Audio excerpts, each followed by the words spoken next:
welcome to the Beat the GMAT and Stratus Admissions Counseling webinar. Today we're going to be talking about how to get into Harvard, Wharton, Stanford, or any top MBA program with an imperfect profile.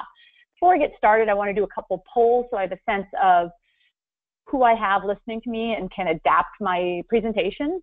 So first off, I'm launching a poll. Where are you located? Where in the world are you sitting today? I am on the East Coast of the U.S. and just give a minute or so for you guys to respond here so I have a sense of where we are. If you happen to click other, please chat me where you are. I'm always curious as to where someone is outside of kind of the main places where we find people. If you're on the East Coast of the U.S., which is about 35%, I hope you are warm and dry and safe in the blizzard. It looks like we have about 40% east of the Mississippi, about 10% in the U.S. west of the Mississippi, about 40% in Asia, and about 10% in EMEA. And someone, maybe just one person who's somewhere else, I don't know, New Zealand, Australia, let me know where you are. Always fascinated to know. I'm going to close that out. And another question that I want to ask is, have you taken your GMAT or GRE yet? Yes, and if it's yes, are you all done? Are you happy with your score, content that this is the score you want to be at for submitting your application? So thrilled to see that about a third are done with their GMAT or GRE. Congratulations, that makes the whole process so much easier. And we've got about 45% have not taken it yet, and about a quarter of you plan to retake. So thank you for that answer. And one more just to give me a sense of, when do you plan to start your MBA? Are you applying, do you have applications out right now to start this summer? Are you planning to apply starting kind of September of this year to begin a program in 2018? Or are you maybe a year or more out? Now is a great time to get started if you're planning on your applications, if you're planning to start a program in 2018. So we have roughly 10% thinking they're going to start later this year, about 65% planning to start in 2018, and 20% looking at starting 2019, so applying about 18 months from now, and a handful of people who are unsure. So thank you so much for your answers there. It really helps me to kind of craft this presentation to meet your needs. And just a few ground rules before we get started. We're going to do a Q&A at the end, but if you do have a question that ties directly to what I'm talking about, please do put it in your questions, and my assistant with Beat the GMAT will feed those to me. If you do have personal questions, feel free to email those to info@stratusadmissions.com, and we can directly work with you to answer them. So let's get started.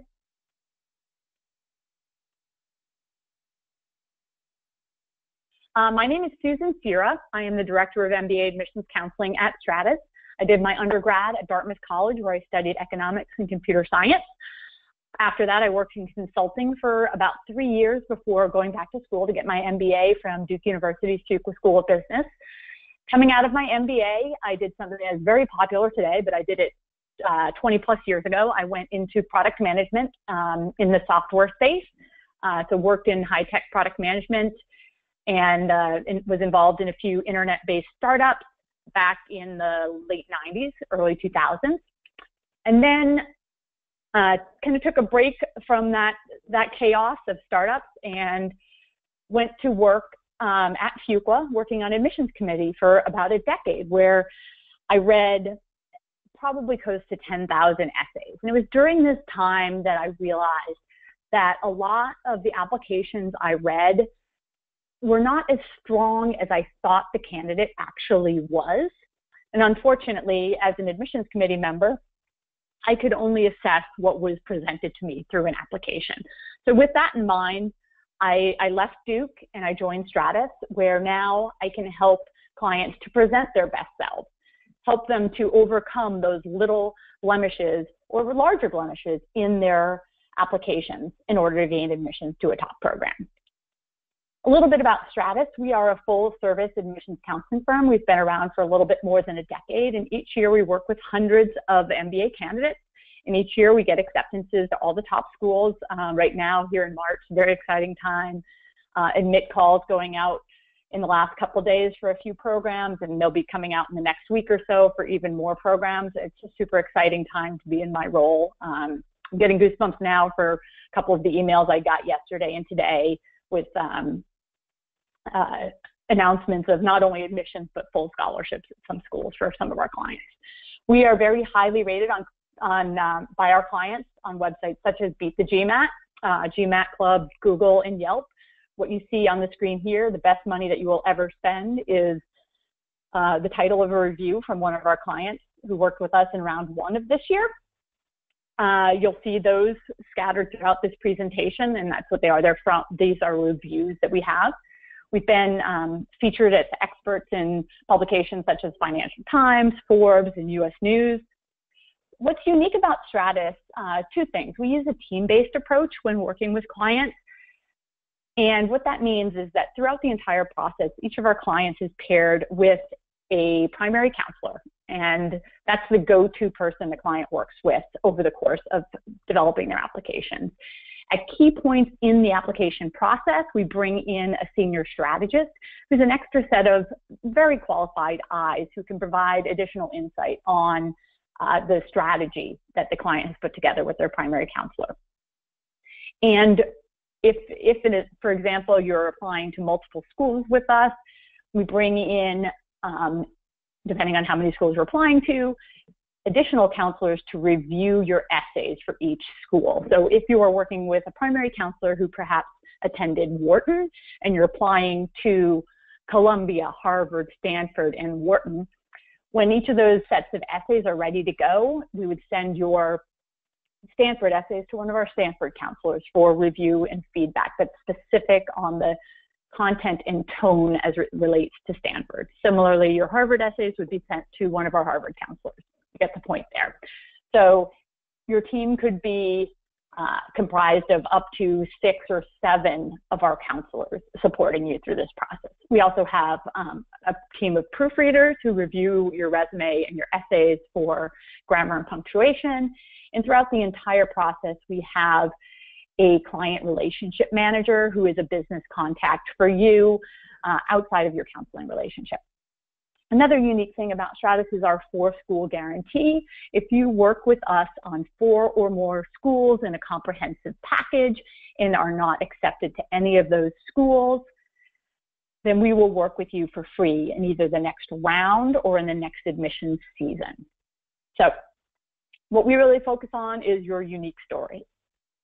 So this presentation is meant to focus on getting into a top school when you have an imperfect profile. So let's talk a little bit about what a perfect profile looks like.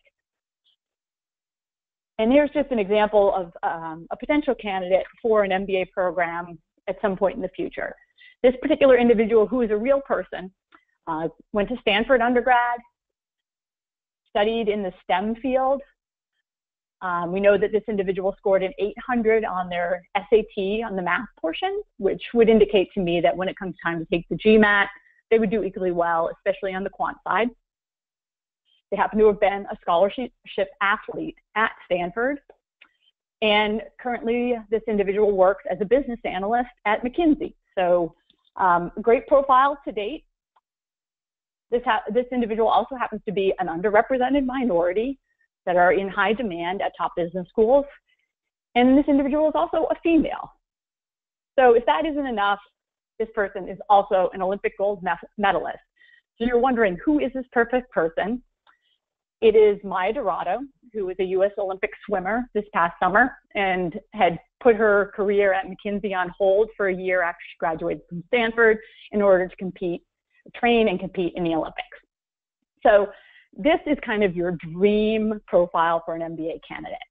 And the reality is that there are very few people out there like Maya Dorado. But there are people like Maya Dorado. And what we're going to talk about is how you can overcome any imperfections. You know, if perhaps you didn't go to a top undergrad, perhaps you don't have a stellar GMAT score. So first, let's talk through, at a high level, the areas of evaluation. Every admissions committee is going to do this slightly differently, but there are generally areas that schools are going to look at. The first is academics. It comprises of your standardized test scores as well as your undergrad profile. The next is your work experience. The third area of evaluation is your leadership and community involvement. They're also going to obviously read your essays and look at your recommendations. Stanford looks at these in kind of three similar buckets, or if you look across these 5 areas, they look at your intellectual vitality, they look at your demonstrated leadership potential, and your personal qualities and contributions. So those align very much with these areas of evaluation. One thing to keep in mind is that applications are looked at holistically, or applicants rather. So they're going to look not just at one area, but across all of these areas. And because any given school has thousands of applications, they can't look at each individual application against 10,000 others. Most schools will break the world down into different categories or subgroups based perhaps on demographics, based perhaps on the industry that you are working in. And what you really need to do is stand out within your group that you're being compared to. Now, these, as I said, are areas of evaluation. Once each application is evaluated, admissions committee will go beyond that and then select their class. And selection is going to be different depending on which group you fall into. And they really want to craft a class that is diverse and brings together a lot of different perspectives. So let's walk through each of these one at a time. First, talking about academics. Now, academics is one of these easy places where you can have an imperfect profile. Perhaps you struggled during undergrad, started out in one major that just wasn't working out for you, and you had a really bad freshman year. Hopefully you didn't get suspended from school, but quite frankly, we have helped clients. We have a client we just worked with this season who was caught cheating on final exams his second year in medical school and was kicked out of medical school. And we helped him overcome that. And you talk about an imperfect profile. He was admitted to 2 top programs with our help. So areas specifically in terms of academics. The first is, what undergraduate institution did you attend? How competitive is it to get into that particular program? What did you study as an undergrad? Obviously, there's a kind of difference in terms of the learning that you would have if you were studying engineering versus French literature and the value that might bring to an MBA program. Schools are going to look at your overall GPA. This is really one area that is very typically a weakness that can be overcome. They're going to look at your GMAT or your GRE score. So it's very important that you do well there. And if you happen to be, and I know we have about 40% of our participants from Asia, I don't know specifically where you are from, but if you are from a region where your undergrad was not taught in English, or if English is not your native language, you may be required to take the TOEFL. On the TOEFL, there are actually kind of lines drawn below which you will not be considered at all. For example, Harvard requests that you have a TOEFL score of 109 at a minimum.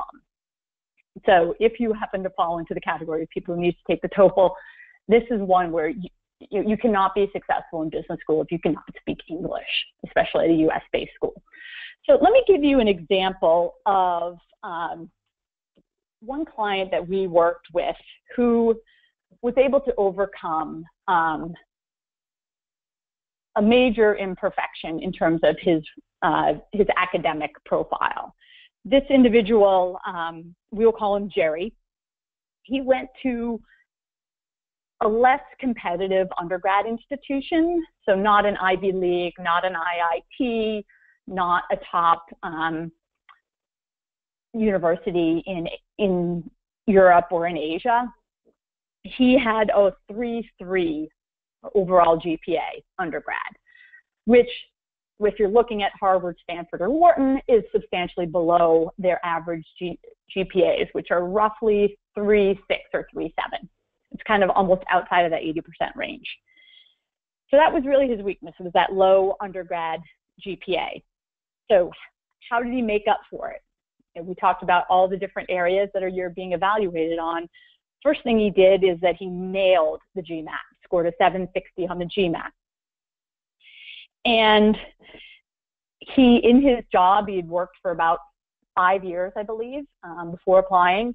He got promoted 4 times. So solid work experience. And on the leadership and community involvement side, he was actively involved and took a leadership role as a Cub Master in a local pack for the Boy Scouts of America. So really demonstrated his commitment to leadership and community, therefore being able to make up for that softer undergrad GPA. So let me see if I had any questions on the academics. I will keep moving on here. So next we're going to talk about your work experience. And actually, let me do a quick poll here before I move on to work experience, because I want to know how many years of work experience do you have? Your typical MBA program has an average work experience of about 4 or 5 years work experience, with the 80% range being kind of 3 years work experience up until 8 years work experience. If you're outside of that 80% range, either on the low side or the high side, kind of you're a less than perfect profile there, and you're going to really need to be able to explain why now is the right time for you to get an MBA if you have only 2 years work, or why you're waiting until now if perhaps you have more than 8 years of work. So we have interesting distribution here. I appreciate all the votes. We have about 18% have less than 2 years work experience. Hopefully you are the people who are applying in 2019, and great that you're with us today, because then you can really address any of the issues that you might have with your profile. We've got about a quarter have 3 to 4 years work experience, about a third have 5 to 6, and about 30% have 7 or more years work experience. So thank you for participating in that poll, and let me move on then to work experience. So kind of some obvious imperfections in your profile related to work experience are perhaps you're unemployed, or perhaps you got fired from a job, or you have gaps in your work experience of 3 months or more, either right out of undergrad or at some point between jobs. So let's talk through kind of what work experience we're looking at. Admissions committee is going to look at the company or organizations that you have worked for, what your roles and responsibilities were with those companies, what your career progression is. So if you're working for an organization, say it's a consulting firm, where they bring in a new class of analysts each year, were you perhaps promoted ahead of your peers or behind your peers? That would not be good, but those are things that you might want to highlight. What experience, if any, do you have managing people, projects, or budgets? This is, opportunities for leadership. What's the impact of your contributions? Ideally, you could quantify the impact of your contributions in terms of, perhaps you worked on a project for a client in which the report or the guidance that you gave resulted in that client being able to cut their cost of goods sold by 50%. Those are the sorts of impacts that we want to be able to see. And in terms of work experience, we also want to know kind of what skills and knowledge have you developed through your work? Do you have industry-specific knowledge, perhaps in an industry that's different or unique in the pool of applicants for business school? And finally, global exposure or experience. So what are again some of the imperfections here?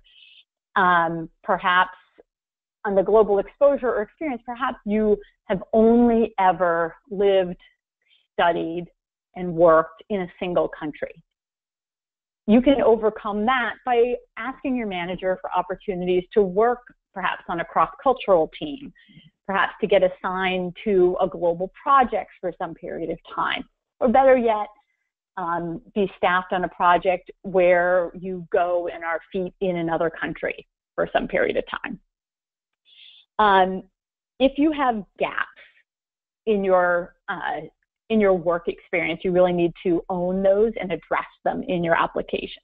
And you need to make sure that you connect the dots between companies you've worked for or roles you've had perhaps within a single organization. Things you also can do to kind of build up your work experience if perhaps you need your work to overshadow a weaker academic profile is now's a good time for you to ask your manager to give you some special assignments, especially if you're one of those people who's applying this year to start a program in 2018. Now's a great time to ask for perhaps a more formal leadership role. Perhaps if your quantitative skills are not super strong as demonstrated in your GPA or your GMAT score, you might ask for a project that's going to let you build your analytical skills and work on that over the course of the next 6 months before you apply. Let me give you a quick case study of a client that we work with who had somewhat choppy work experience. This particular client did his undergrad in an Ivy League institution, had solid stats, but he worked for 2 investment banks, one for a year and one for 2 years. You don't remember the details of why he left that first firm for the second one. It may not have been his choice, but he left that second investment bank to start his own company, which failed within 18 months. You know, in general, this is not looking good for him, but he then, after his company failed, took on a role, a senior management role with another startup. And although his work was jumpy, we were able to work with him to connect the dots across all these different roles and share how with each change in his work, he was able to develop new skills and knowledge. And more specifically, was that in making these changes, he was getting out of his comfort zone each and every time, and in taking those risks, was really growing as an individual. And he wasn't afraid to fail. Failure, when presented correctly in an MBA application, can be brilliant. In fact, this particular client, who is now in his first year at HBS, credits those failures for his ultimate success in being accepted into HBS. And quite frankly, he would likely not have even been admitted after his work in just investment banking. It was the failure of his own company that gave him kind of new and different insights that are really valuable in the case study classrooms at HBS. So with that on work experience, we're going to move on and start talking about leadership and community involvement. I am going to do another poll before we do that. Just quickly, we are going to do a poll about your leadership. And one thing I failed to talk about when I was talking about each of these different areas of evaluation is when schools are evaluating you, they're going to give each of these different areas either a number rating or some sort of grade. So imagine, if you will, that an A is the best you can have. So in academics, an A means you have like a 750 GMAT, you graduated summa cum laude from MIT or Princeton or Wellesley College. For work experience, you're going to have great experience. It's really hard to get that A on work experience. On leadership and community involvement, the A, that gold standard, is that you had leadership roles both as an undergrad and as a postgrad. A B is kind of you've been active and committed both as an undergrad and during your working career. A C is like either very unbalanced, that you were very involved as an undergrad and not so involved after you graduated. A D is, hey, I signed up and I did Habitat for Humanity once. And an F, and thankfully none of you are checking that, is I made a contribution or I donated blood. So I'm really thrilled to see that we've got some solid community involvement here. We have about a third of A's, B's, and C's. So let's talk now about how you address, especially for those of you who gave yourself a C on community involvement. Let me close out this poll. Thanks for participating. If you gave yourself a C, how do you address that? First of all, why is leadership really important in terms of evaluating you for business schools? Being a leader or getting involved in your community is really an opportunity to hone your soft skills of teamwork, negotiation, people management. You know, especially if you're a volunteer and working with other volunteers, you really need to learn how to influence others to get them to buy into what you want them to do. Great skills to have in the business world. In terms of the profile that you might have for leadership, it can either be through your work or in outside activities. And through your work, it might be something like being the junior analyst who is selected to present for the company when they're doing a career fair at a number of undergrad institutions. Or you might be asked to organize all the social activities for your office. In terms of outside activities, these are things like being involved with local nonprofit organizations, perhaps with your undergrad institution, organizing events for young alumni.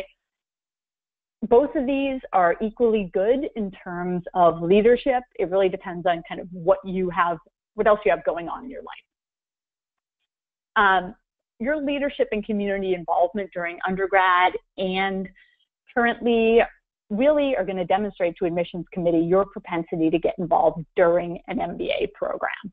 If you've never been involved, if you didn't engage in any sorts of activities as an undergrad, that's going to say to admissions committee that you're unlikely to jump in and all of a sudden take a leadership role in the consulting club when you join their school.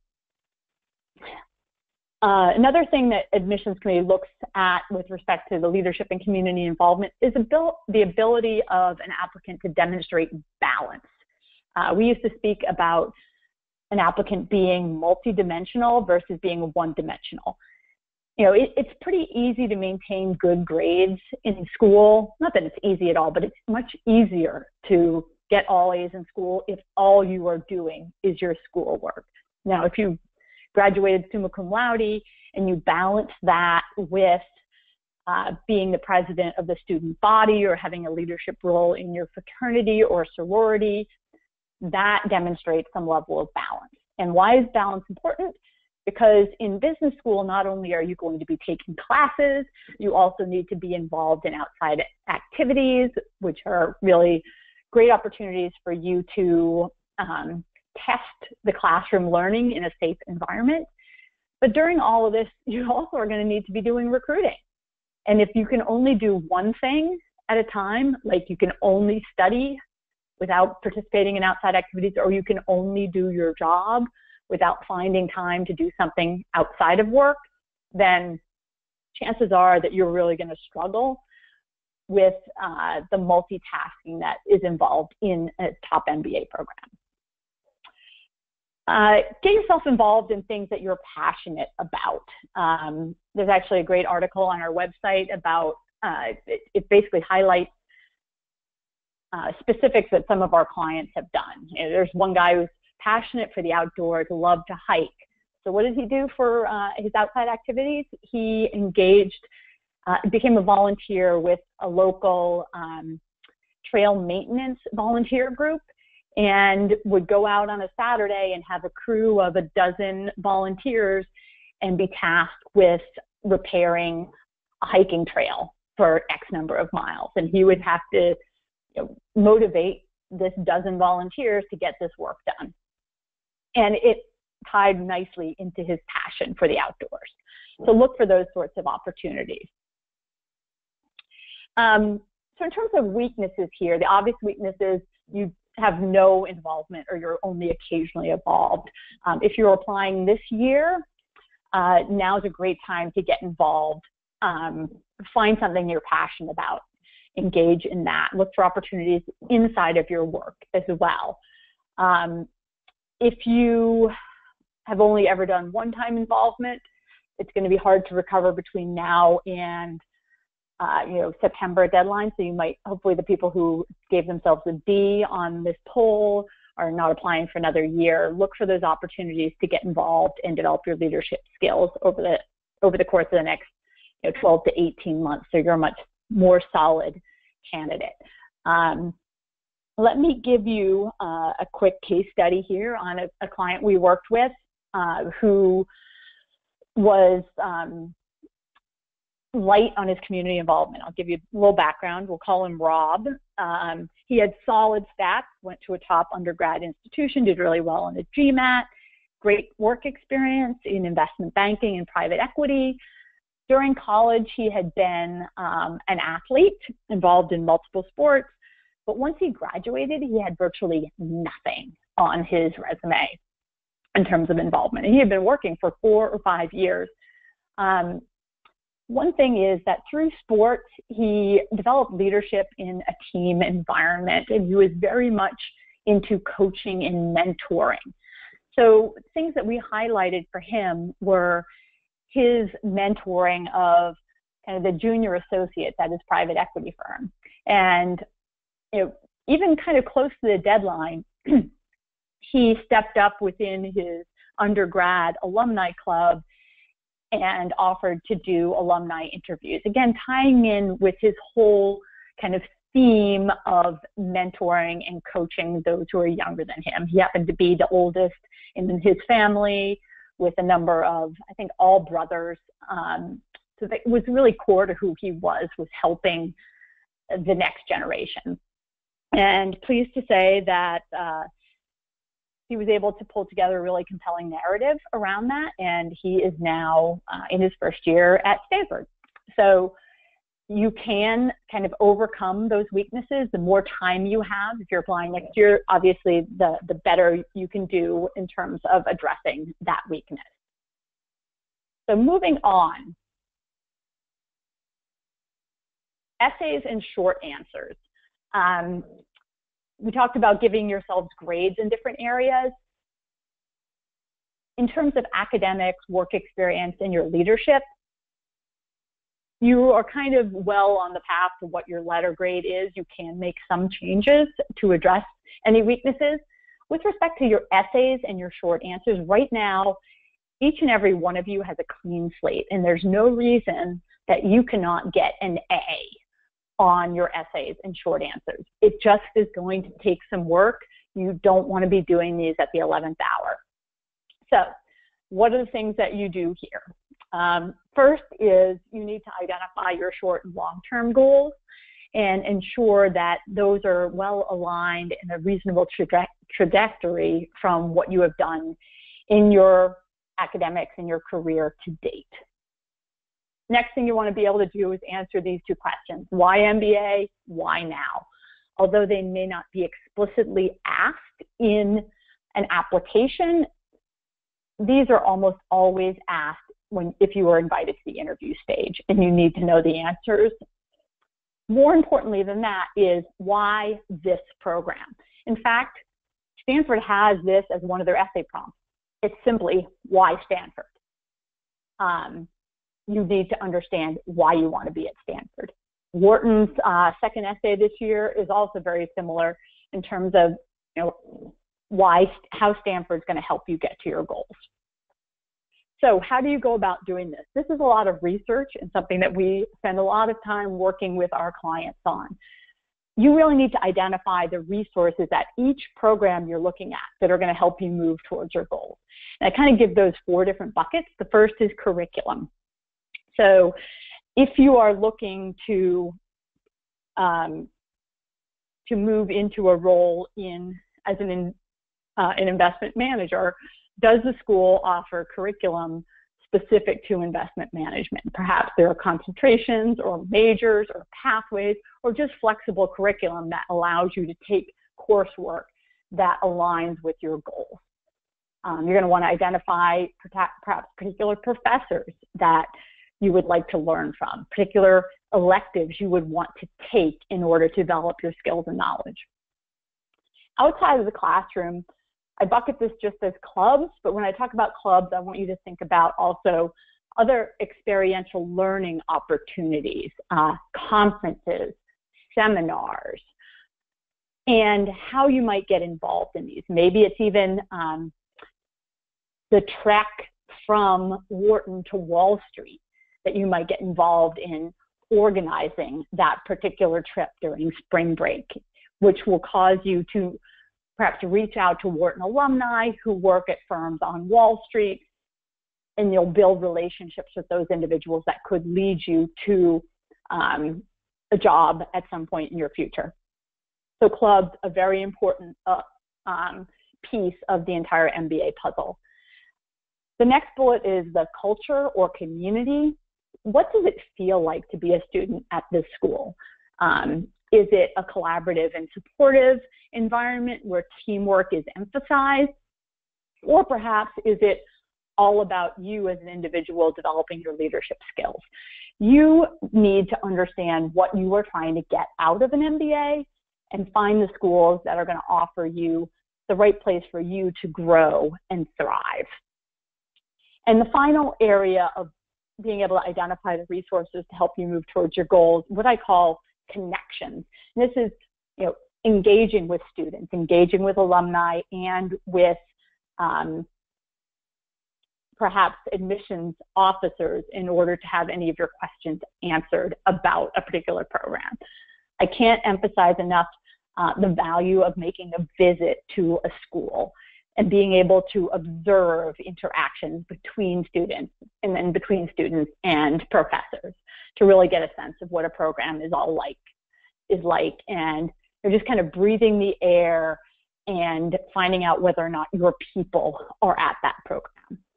And if you go and spend the time, really invest the time in doing a lot of introspection around this and doing your research, you can really nail these essays.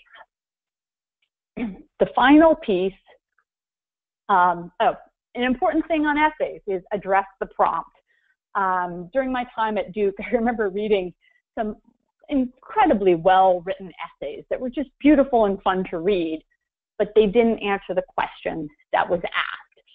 Admissions committees spend a lot of time crafting these, and they do it not because they want to torture you, but because they're looking for certain information. And if you go and completely disregard what they've asked you and just tell them what you want to tell them, it's a fast pass to the ding pile. So make sure to address the prompt. Final piece is recommendations. I've heard it said that if HBS admissions committee had to pick to have either your essays or your recommendations, they would opt for your recommendations. That's pretty powerful. Obviously, recommendations are not necessarily your weakness, but recommendations are a great opportunity for you to address weaknesses through the voice of someone who knows you and wants the best for you. So let's talk a little bit about recommendations. Select the best recommendations. Who are the people who really know you well and are going to go to bat for you? Admissions committee doesn't need a recommendation from the CEO if they cannot speak to the specifics of your contribution to an organization. Prepare before asking. What does this mean? It means if you're applying this year, you're not going to ask someone to write your recommendation until probably July, but you should be sharing your goals with your mentor, with your manager, so that they are not surprised when you do ask them. Get a sense of whether or not they're going to be willing and able to write a recommendation before you go ahead and ask them. And when you make that ask, you want to provide both insight and guidance. So you're going to want to share, why you want to get an MBA, why you want it now, what are your short and long-term goals. You're also going to want to provide specifics of, examples of your contributions that your manager might want to highlight. Now, if you happen to have kind of weaker work experience, and it might be just in terms of years, or you might have had a gap, a recommendation that's really stellar can go a long way to overcoming some weaknesses in your work experience. If it can highlight a contribution that you made that went above and beyond expectations for someone of your level within a company. You want to ensure that you give your recommenders sufficient time and support to do the recommendation. So once you go and type their email address into an application, make sure to follow up with them, answer any questions they might have, and again, provide them the guidance and support that they need to successfully write that recommendation for you. One thing that a lot of people don't necessarily think of is soliciting additional support. Beyond the 2 recommendations that most schools are going to request, perhaps you have a work colleague who is an alum from one of the programs you're applying to. They are just a peer of yours, but their recommendation directly to admissions committee, which is independent of your 2 formal recommendations, can add a lot of value if they can speak to you being the right fit for the program. And since they've been through that program, they know what the school is looking for, they know what the expectations are on student involvement and such, and they can really speak to that. And same with current students. Perhaps there's someone who has left your company, who is a year or 2 ahead of you and is a current student at Stanford. They are feet on the ground in the program now, and if they are willing to write kind of a peer evaluation of you, it can be super helpful. So let me just, again, kind of walk through those 5 areas of evaluation before we wrap up. It's your academics, your work experience, your leadership and community involvement, your essays, and recommendations. So with that, how can Stratus Admissions Counseling help you? To be honest with you, we don't know. I've been talking with you for the last 40 minutes or so. I don't know anything about you and won't until you start the conversation. Here's some things that we do know, is that a survey that was done by AGAC, which is the Association of International Graduate Admissions Consultants, they surveyed people who are now first years in MBA programs, and they discovered that less than 20% of successful applicants did all the work on their own, which tells me that 80% had someone help them with their application. We know at Stratus that those who start early are more likely to be accepted, especially those who start 6 months in advance of the submission deadline, which is just about now. At Stratus, our counseling team is comprised of a team of MBAs who are all from the top 20 programs.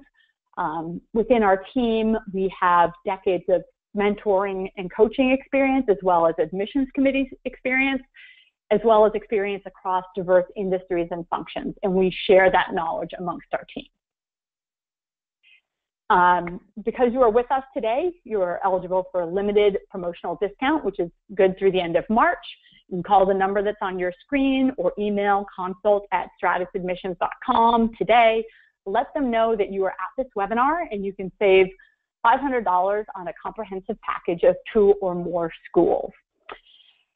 And with that, I want to open up for questions now. And if you would please stay with us. We have a survey at the end that I'd love to have people fill out, but I'm going to see if we have any questions that I might answer. If you have, again, a personal question, send it into consult@stratusadmissions.com.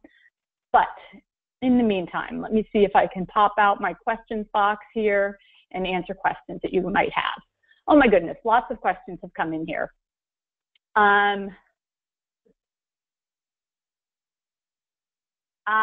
Thank you for being here from Latin America. Appreciate your being here. Matthew asks, how much can a high GMAT outweigh a low 3.0 GPA for an M7 program? Matthew, it absolutely can. a high GMAT score by itself is not going to be the only thing that overcomes it. You're going to also need to have solid work experience and really nail your essays as well. But a high GMAT can go a long way to overcome that lower GPA. And we also work with our clients to perhaps write an optional essay explaining that low GPA. Question on, do they average GMAT scores or do they take the highest GMAT score? That's a great question. There is no super scoring in GMAT. So they will take your highest score. A lot of admissions committees focus mostly on the quantitative, or rather, not that they focus only on that, but they're very concerned about that quantitative portion because they want to ensure that those who they admit to their program are going to be successful in the quantitative rigor of the program. So if you have two nearly identical scores, but the lower overall score has a higher quantitative score, you may want to submit both of those scores. So hopefully I answer your question there.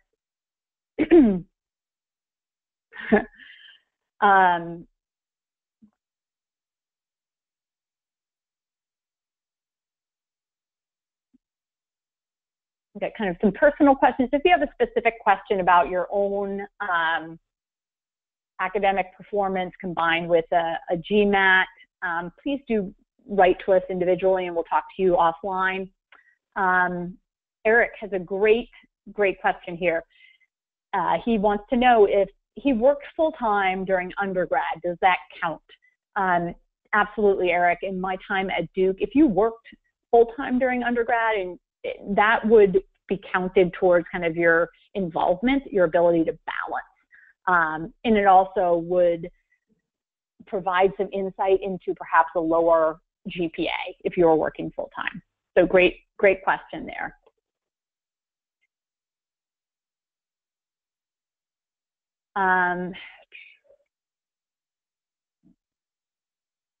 This is a very interesting question. But beyond every school saying they look at applications holistically, what is actually most important? The GMAT, being a minority, et cetera. You know, honestly, they really do look at everything holistically. There are kind of some minimum standards. You know, if you have a 500 GMAT, that may take you out of play from the beginning, regardless of what demographic you fall into. So if you have only 1 year of work experience, that's probably going to take you out of play unless it's like the most amazing work experience ever. They really do look at everything holistically. Rohan wants to know if a robotics company qualifies as a unique company. Possibly. It would be interesting to know what your role is. So if you want to write in, Rohan, and we can maybe do a consult with you. I've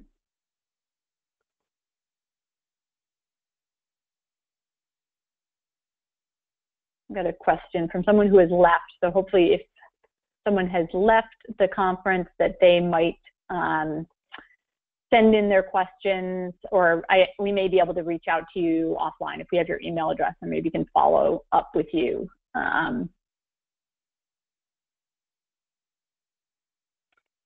Matthew, great question. What are you supposed to do for recommendations if you're self-employed or in a family business? That's a fabulous question. So if you're self-employed or in a family business, what we frequently will find clients doing is they might reach out to a business partner or perhaps a supplier or a customer, depending on kind of what the line of business is.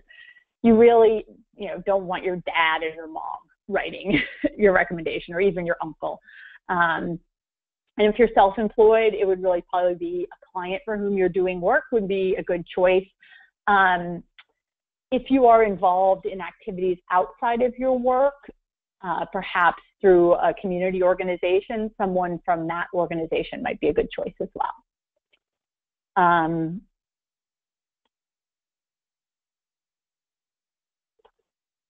I'm not planning to apply until the fall of 2009. How can you engage with us now? That's a great question, Anchor. Stratus actually offers what we call MBA Early Edge, and that is intended to help someone who is a year or more out from applying to identify weaknesses or gaps in their profile and put together a plan to address them, so that a year from now, when you're ready to start applying, you know that you're in a good place. So that might be something that's interesting to you. Please do reach out and sign up for a consult. We can get you enrolled in the MBA Early Edge.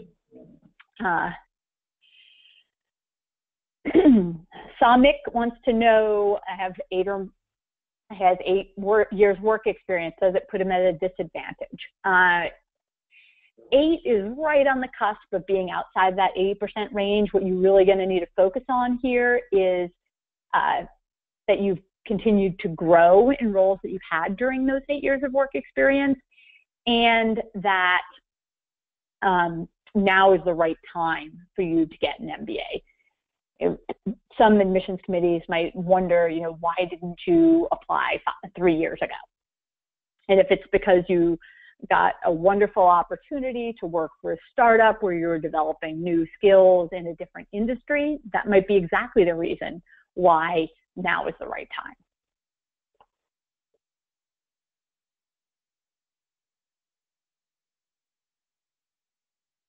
David wants to know, does admissions take a school the degree is from into account when considering the GPA? And do admissions weigh undergrad GPA against how long it has been since an applicant graduated? Great question. At Duke, we looked at a combination of the competitiveness of the undergrad program you attended and your GPA. We did not take into account how long it had been since you graduated, at least for the full-time program. Some of the more, the part-time or flexible programs do take into account that it's perhaps been a while since you graduated.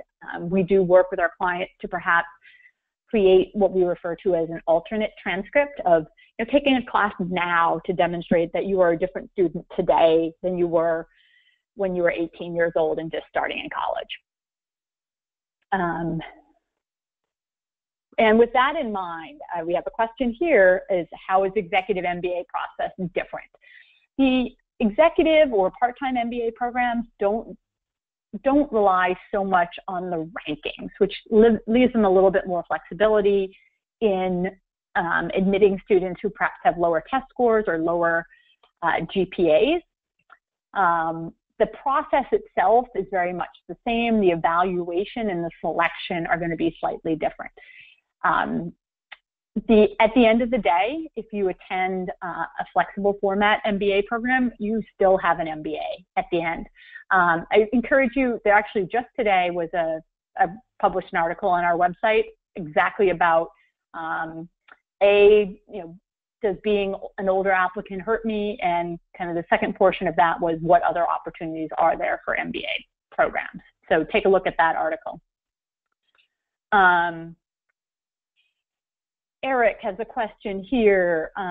Worked full-time during undergrad in the military, does that contribute to work experience? Typically, schools look only at your work experience. In hard numbers, they'll look at your work experience since you completed your undergraduate degree. Being in the military is a great thing in business school applications, and Eric, thank you for your service. I appreciate that. Schools will look at the fact that you have a master's degree, and it'll probably reflect well. They typically do not, override your undergrad institution or GPA with a master's degree institution and GPA. But it's one of those kind of qualitative things that they will say, oh, he did much better as a grad student and therefore is prepared to handle the rigor of our program.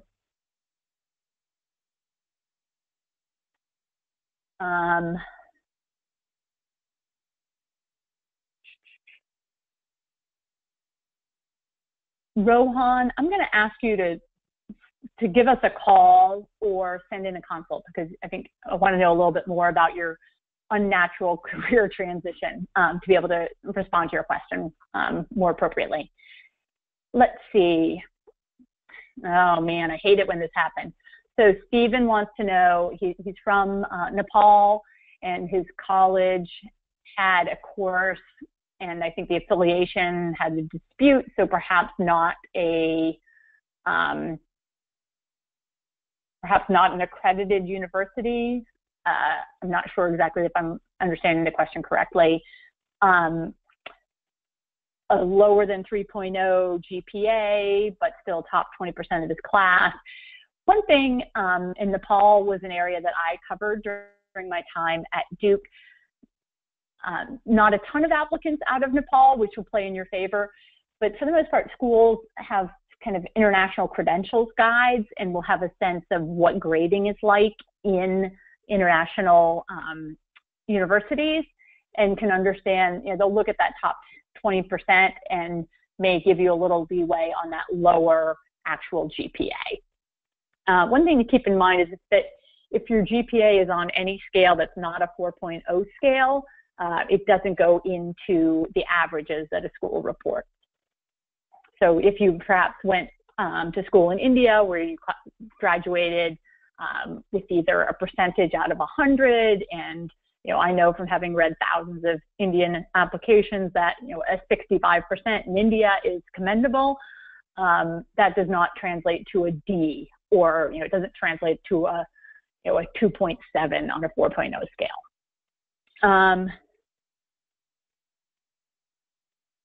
Martin wants to know if a candidate with more than one imperfection in the 5 criteria has a chance. Yes, it's absolutely, and as you said, you can tell a good story and there is a chance to get in. You can absolutely overcome it with your story. And that's where Stratus can really help. So do reach out and sign up for a consult. We'd love to talk to you, Martin.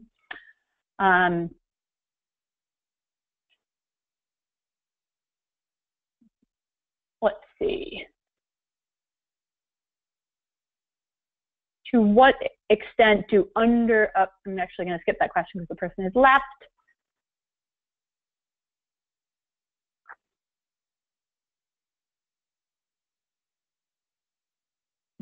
One last question I'm going to do here, because I think we have gone over time here and I'm probably going to get cut off. Do doctors have an edge over other candidates? That's a great question. It depends on what you're applying for. You know, a lot of schools have a healthcare concentration. If you are looking to do something in that space and perhaps transition from being a practicing doctor to moving into hospital administration, or working for a consulting firm that consults to doctors' offices or hospitals, could be a very different profile. And again, it's going to come across in your story. So with that, I apologize that I cannot get to all of these questions. I appreciate you guys asking them. I believe I will get those questions, but if you have some that you want to ask specifically, send them into the consult at Stratus Admissions email that you see on your screen. And we're going to stop the webinar in a minute, and there's going to be a survey. So I would appreciate if you would take the time to fill that out, provide me feedback so I can make this better for the next time. And I thank you again for joining me, and have a great rest of your day wherever you may be.